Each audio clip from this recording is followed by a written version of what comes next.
Okay, team, here's what's been happening on Ghostwriter. The facts.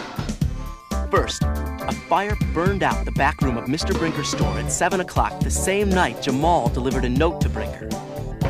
Then, Brinker accused Jamal. I betcha he's the one who burnt down my store. And the police are on the case. Where were you last night at 7 o'clock? But so are Jamal's friends. Gabby and Tina are making a video to clear Jamal and a casebook to keep track of the suspects and evidence. And Ghostwriter sent a message at Brinker's, copyright infringement. When Alex and Jamal looked it up, they found out that it means it's against the law to sell something that someone else has made unless you get their permission. Now, here are some new facts from the last show. First, Tina and Gabby discover the blank videotape they bought at Brinker's isn't blank. There's a movie on it. What's happening? And the Ghostwriter team gets a new member. All right! And a new clue. Next, the police still think Jamal may have burned down the back room of Brinker's store. Is this your cap? Yeah, it's mine. I left that cap at Mr. Brinker's Friday afternoon, but I don't know how it got into that back room. So the team calls a rally to discuss the case. Maybe Mr. Brinker burned his store himself for insurance or something. He's got an alibi. He was at a school meeting at 7, remember? Then Ghostwriter shows up and things get really tense. Police arrest warrant, Jamal Jenkins. Guys, you've got to find out who did this, or I'm going to jail. Will Jamal take the heat? Or can the team figure out who really set the fire in time? Could it be the kid with the firecrackers Jamal saw outside Brinker's? Or Mr. Brinker himself? The team thinks he's got an alibi. And what about the man Jamal saw delivering boxes to Brinker's the night of the fire? Get a pencil in your casebook out and keep track of the clues, because the Ghostwriter team is on the case. Arrest, ordered and authorized, 9/12. Guys, we've got to find out who did this, or I'm going to jail. Why would Mr. Brinker have a tape with a movie on it, but no label? And what does it have to do with the fire? It's gotta mean something. Look! Is that the firecracker kid? Yeah, come on. Hey, wait up!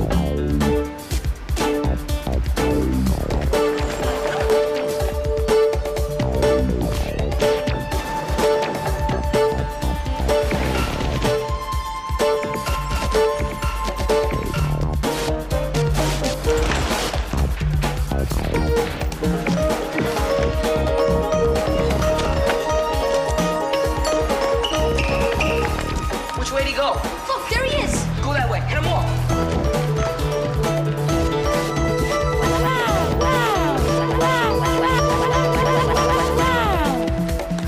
Where'd he go? We lost him. He did it. He must have. Why else would he run away? Come on, we gotta get Craig. He'll have some ideas. Okay.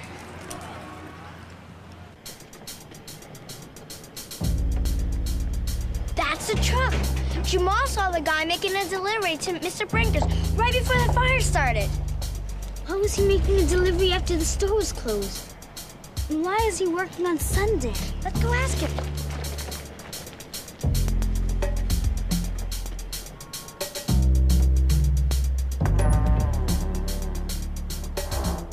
Sure, Brinker's a customer. Hey, yo, shoot from over there. You want my best side, don't you? No, we want to know what Mr. Brinker buys. These. He buys videotapes. Thousands of them. Here, take some flyers. When was the last time you made a delivery? Friday night, just before his place burned. Why did you make a delivery at night? I always do. I got my own key and everything. It's kind of strange. He doesn't want me disturbing the customers. But I'll tell you ladies something that is strange. The guy owes me some serious bread. Like how much? How much? A lot. I hope you see this, Brinker, you deadbeat, because you are cut off. You don't pay me, you might find the rest of your store getting a little damaged, if you know what I mean. That video tape. It's just like the one Mr. Brinker sold me. But the one he sold you wasn't blank. It had a movie on it. What does that mean? I don't know. I think we have our culprit. Tony was at the scene of the crime when the fire started. And Brinker owes him a lot of money. I'll bet he set the fire because Brinker wouldn't pay up. I think we just finished our video. We think something illegal is going down in Brinker's. Has to do with videotapes. That was supposed to be blank, but there's a movie on it. Hey, you're the electronics expert. What do you think? I don't know. Hey, can you get me a look at Brinker's back room? That's risky. Is it important? It might be. Okay, I got an idea.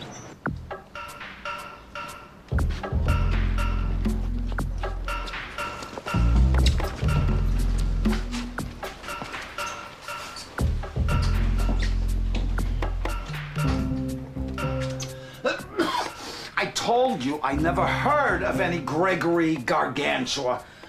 I can't talk now anyway.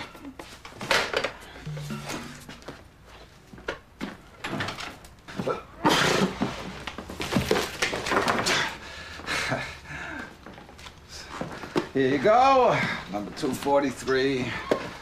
That'll be $2.50 a night.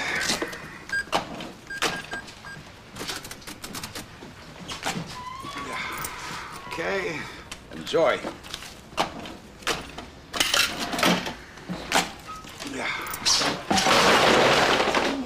Oh, gosh, Mr. Brinker, I'm so sorry. Well, how did that happen? I don't know. Don't tell my dad. I'll pay for it. Oh, don't hang on I'm that. sorry. Well, give me a hand here. Come on, help me. All right. I just like can't. Well, don't cry about it. Just help me. Okay. Help me pick it up. Man, it smells back here.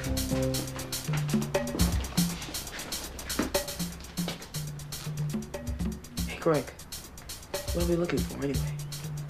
I'll know it when I see it.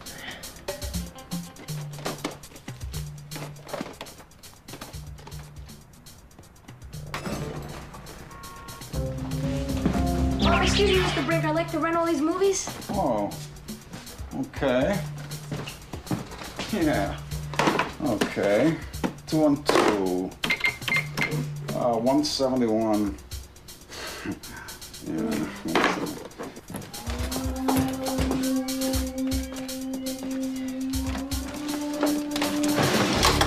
171. Shh.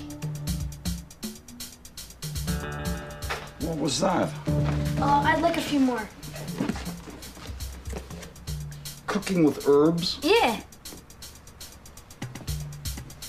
Okay.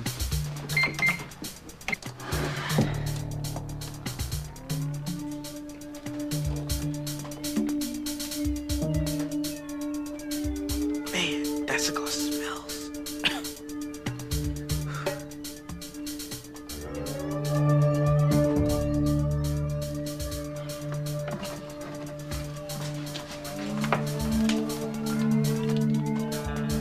What is it? That's what I was looking for. There is somebody back What about my there. tapes? The tapes can wait.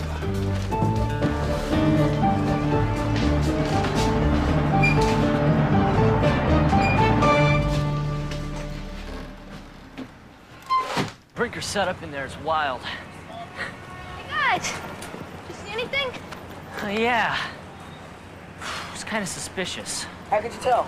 Well, the VCRs, the way they were set up, Uh-huh. he could make a bunch of copies from just one movie. Is that wrong or something? Well, if you take big-time movies and you copy them and then you sell a lot of them, yeah, it is. But we got no proof of that. We only got that one tape Tina bought. So what's that got to do with the fire? I don't know. It doesn't help me much either, does it? I don't think so. It's too early. Gabby, you gotta do this before school. Okay. Help me write the script. Gotcha. What do you have so far? Who burned Mr. Brinker's store?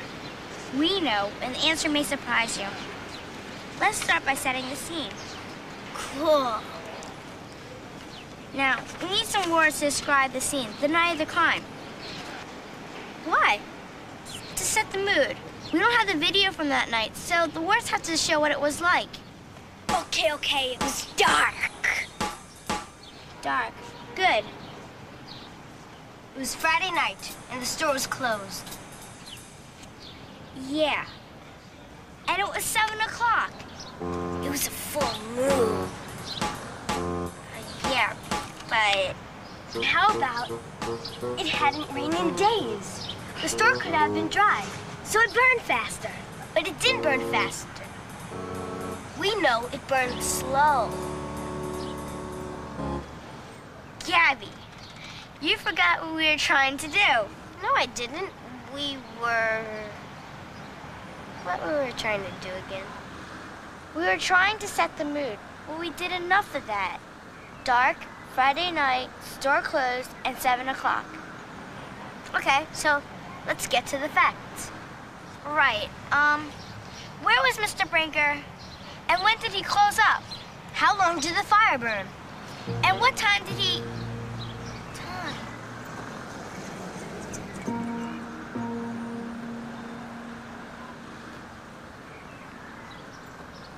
What time did he what? Do you have a newspaper article about the fire? I gotta see it again. Brinker Electronics, the morning after. The fire knocked out power to the entire building. Yeah, what's up? Something strange. We gotta rally. We got school. And we'll do it after school. Come on. Aren't you gonna shoot the opening? No. Because if I'm right, a lot of the things we said in the videos gotta change.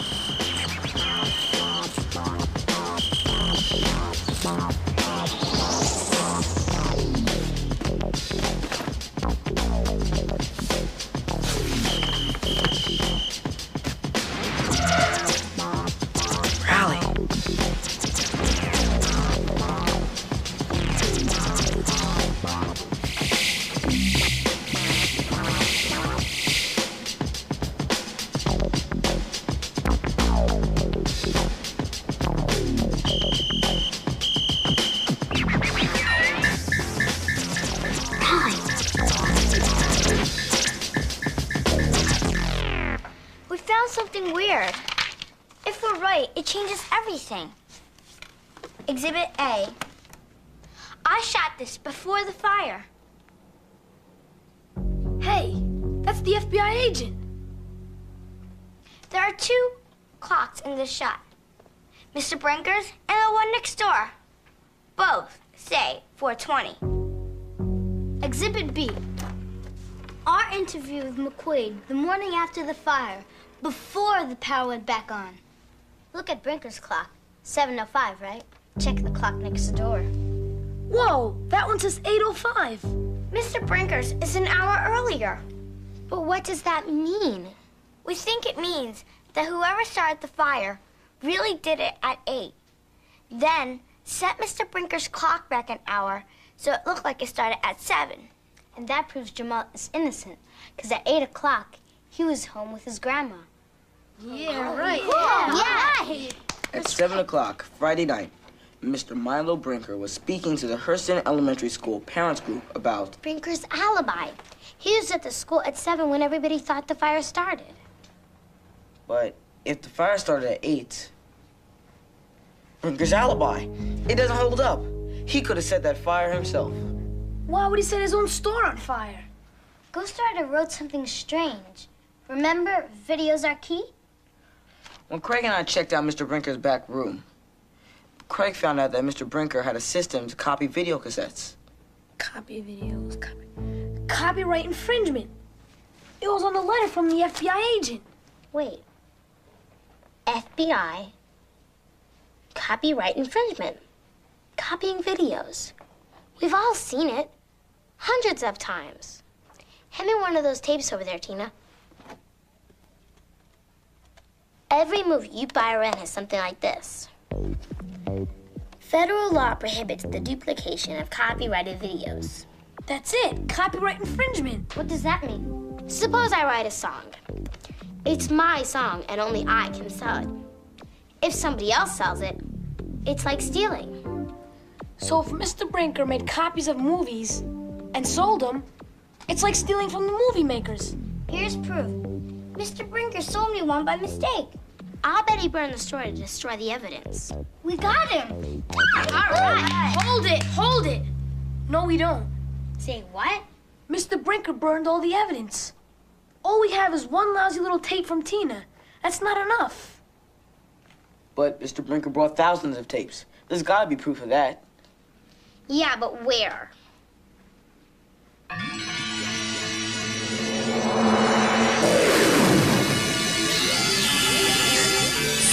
Ghostwriter!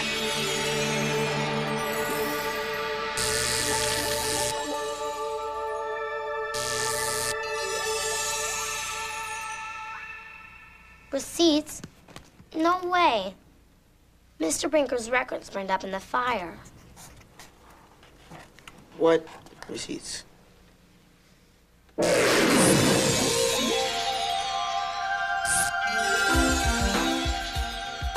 I hope Tony has enough receipts. Ghostwriter must have read them. He knows what he's doing. Yeah, Ghostwriter. Uh-oh. Double uh-oh.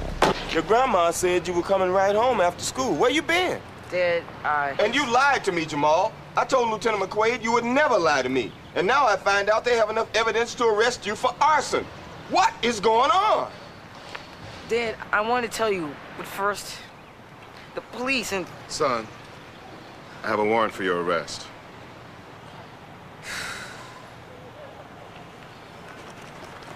Lieutenant McQuaid, this is the note you've been looking for.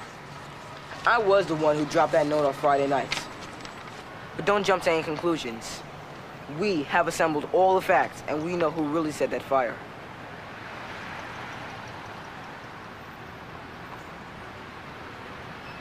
Excuse me, Mr. Brinker? When I bought this videotape, you said it was new, but there's a movie on it. So? Somebody made a mistake. Or somebody made a copy of a movie.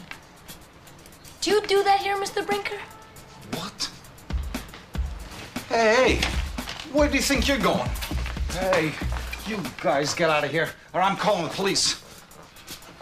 Got a receipt from Tony Central Park Video.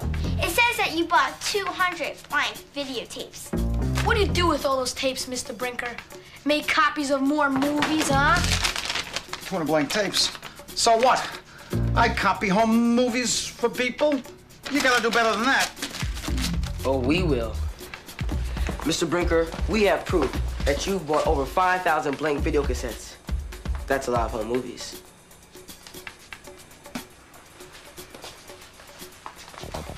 Oh, let me just see those. Oh, yeah. Yeah. Are those 5,000 blank tapes? Yeah, I remember those. Going somewhere, Mr. Brinker? I got him, McQuaid. I got him. Arrest him. Sorry. Jamal's not a suspect anymore. But he was here when the fire started. Yes, he was here at 6:59. We have proof of that now. This is the note he dropped off. Well, then he was the guy in the surveillance video. Arrest him. Just a minute. Jamal, could you read the note, please? Dear Mr. Brinker, the way you treat some of your best customers is unjust. If you were nicer, we would buy more things from you. We don't want to make trouble. All we want is to be treated fairly. Sincerely, Jamal. Now, does that sound like something a kid would write who's about to burn down your store? No. See? The note gives Jamal the hook. That doesn't prove anything. Yes, it does. It proves that he was here at 6:59. And we also have a videotape made by Gabby and Tina. It proves the fire didn't start at 7 after all. It started at 8. Thanks to these kids, we found out a lot about you. The FBI said that you're allegedly part of the biggest videotape pirating ring in New York history. Does the name Gargantua mean anything to you? No. Gargantua, or Mr. Big as they call him, sells pirated videotapes, which you make right here. The FBI gave you a notice to testify against Mr. Big, and that same night, your store caught fire. Thanks to these kids, we've also found out where you get your blank tapes. Yeah, I bet we all get medals. Alex, could you move that board aside? It's a felony to destroy evidence, Mr. Brinker. You know that. You got no proof I started that fire? Except for one thing. How come no one heard the smoke alarm? Was it because you turned off the smoke alarm? No, it's burnout. Well, I think it's time we take a look at the circuit breaker box that controls Mr. Brinker's electricity. We know you're the only one who has the key, Mr. Brinker. Well, this is an invasion of my privacy. I have a search warrant. Would you please open up the circuit breaker box, Mr. Brinker?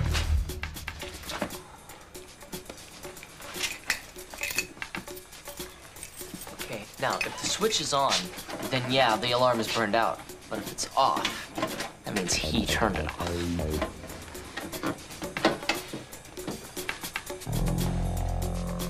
It is off. He did do it. Hold it, Brinker. I'm gonna fight this. I'm not gonna go without a fight. I'm sure of that.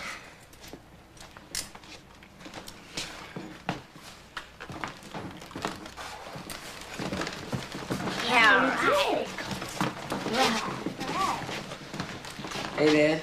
See that? Yeah, I saw it all. You're a regular Dick Tracy.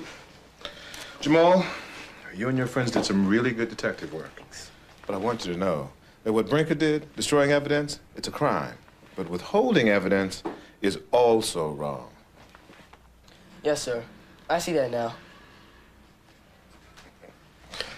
I'll be in touch, Mr. Jenkins. Thanks, Lieutenant. Well, this is a tough one. I'm proud of what you and your friends did. But I can't forget you weren't honest with me. Yeah, I know. Sorry, Dad. I think we need to have a family meeting to talk about this. Yes, sir. Of course, we'll have time for that now, since you won't be going to jail.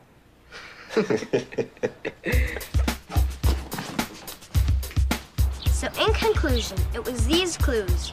The FBI agent, the movie on the videotape, and the thousands of blank cassettes Mr. Brinker bought that made us think he was copying movies. But it wasn't until we discovered the 2 clocks with different times that we figured out the fire was set at 8 o'clock, not 7 o'clock. Because of that, Mr. Brinker lost his alibi. The turned-off smoke alarm was the final piece of evidence. So who burned Mr. Brinker's store? It was Mr. Brinker, and Jamal is innocent.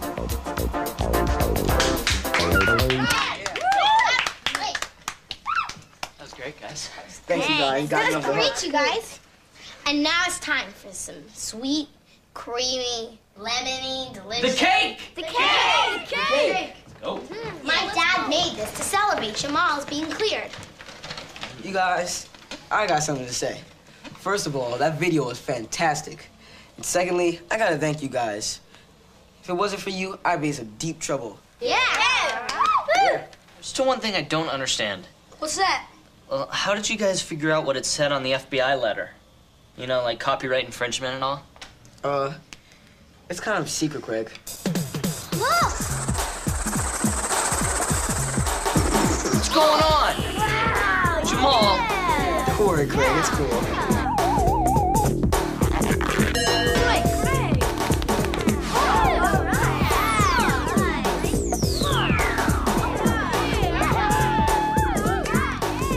What's it mean? It means that you're on the team, and the adventure's just beginning.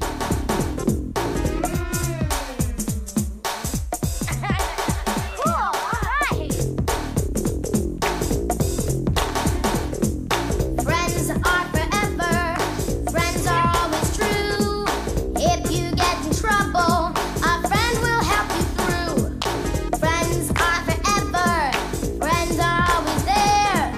When you have a friend in trouble, gotta show it that you care. Friends are forever. Friends help each other. Friends stick together, holding on. Friends forever helping each other, staying together, trying to hold on. When you need a solid friend, together we'll be strong.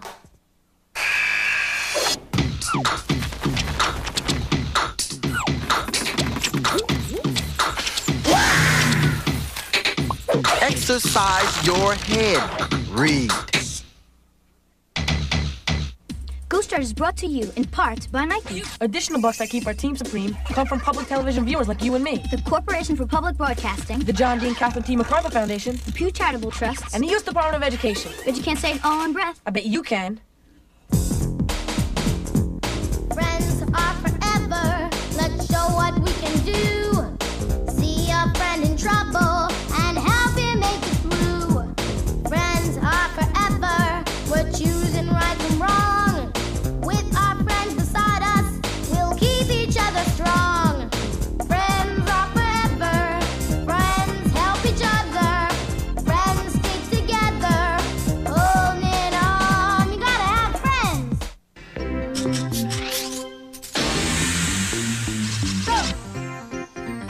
Ghostwriter! Ghostwriter was originally produced for the Public Broadcasting Service.